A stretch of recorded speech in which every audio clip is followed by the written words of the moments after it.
And now, it's time for another Dice Tower review with Tom Vasel.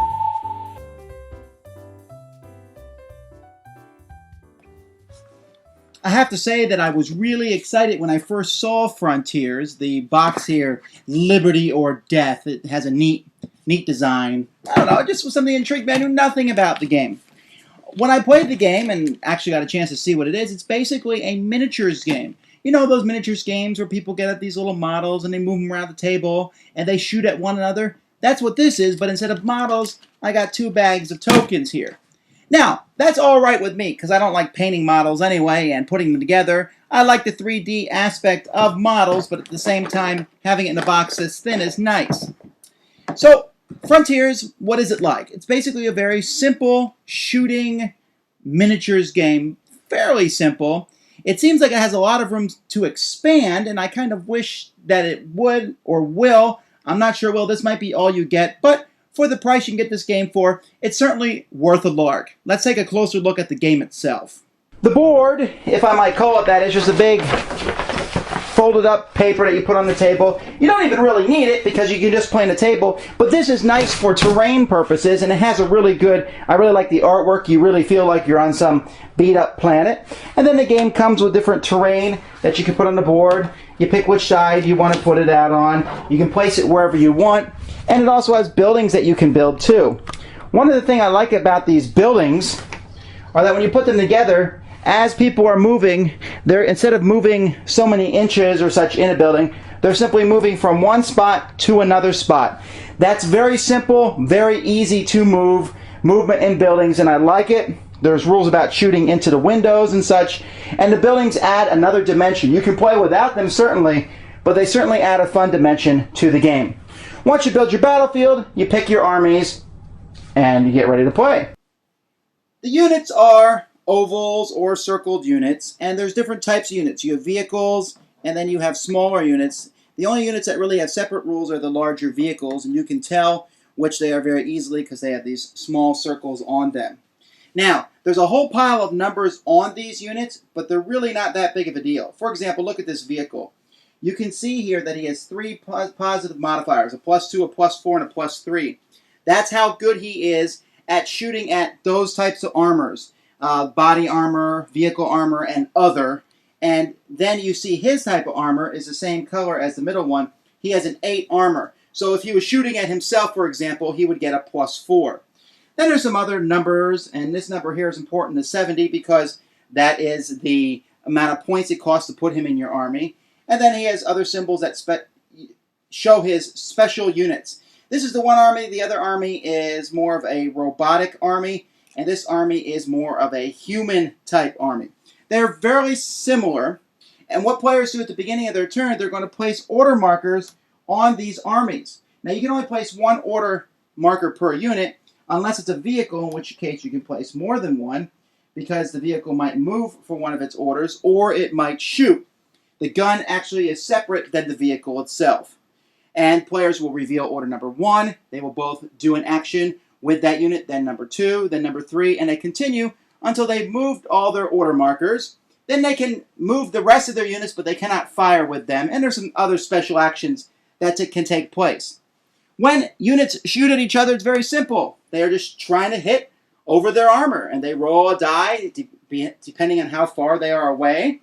They use a ruler to see if they're within long range or within short range, and this ruler is also used for movement. Very simple, very easy to move. And then add any bonuses or special abilities that might modify, and if they hit the unit, then it's hit. When a unit is hit, you turn it over.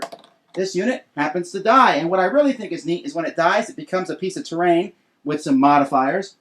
Some units, when they're hit, like for example the captain here, he goes down to 1 man, but he can still fire. If he gets hit again, he's dead. How do I know that? Because there's a little skull and crossbones there. When a unit has a skull and crossbones and it's hit, it dies. Some of them then can flip back and forth. You know, for example here, the virus, when it's hit, it's just gone. It disappears off the board. While other vehicles, they may stay around longer. For example here, the cluster, when it gets hit, it's still around. Then it gets hit again, it's gone. So it's very simple. You're going to have a lot of units get killed very quickly. and very easily. What adds a little bit of variety to the game is that each player also has a specialized deck of cards that they'll be drawing from, and these cards will allow them to do different things. For example, this one here allows you to get an additional bonus of +2, a condensed laser. And this one here gives you a shockwave. You shoot it out from your things. Everyone in that line will take possibly a hit. This one gives you an extra order on your turn. And these cards can change the game up. They are not game breakers, but they are certainly powerful. But both armies can take them and use them.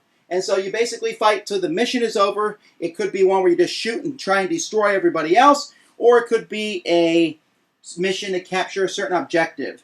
The rules also allow for different equipment things that can be put into the buildings, and that people can rescue them and add extra weapons and such. But other than that, it's very simple. Move, shoot, kill.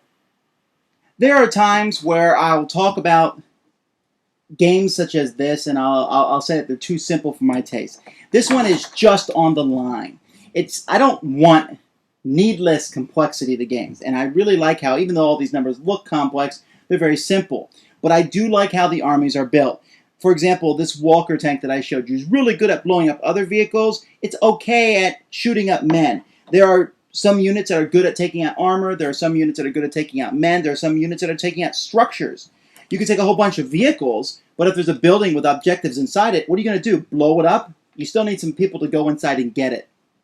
The only disadvantage I think the game has is there's all these really neat, cool units, and you can build armies. You just wish there was more. But the game is now old enough. It's not too old, just a year or so old. I'm not seeing any expansions come out for it, and I know you can go to the web and find out probably more units and such. I just wish that they come out with more, because it seems like the system that is built for expansion. But even still, just for in its box, pulling it out, comparing it to games that are similar, that similar scope, this is one that I enjoy. The armies feel very different. The humans, men and tanks, and then the robotic army centers around the droids, and there's just a little bit different strategy between the armies, and I like it enough. Good quality components. Yeah, if you like miniatures, you'll be disappointed by something this flat, but I like the artwork. It's very well done, and I like having all the information easily printed right on the marker itself. So fun. Takes about 45 minutes to play. You can play 2 players or get in teams. I would say 4 is probably the max, but hey, I enjoyed it. It wasn't great, but it was fun. Thanks for joining us today. For more written, audio, and video reviews, as well as the #1 board game podcast, check out the website at www.thedicetower.com. Until then, this is Eric Summerer, and you've been watching The Dice Tower.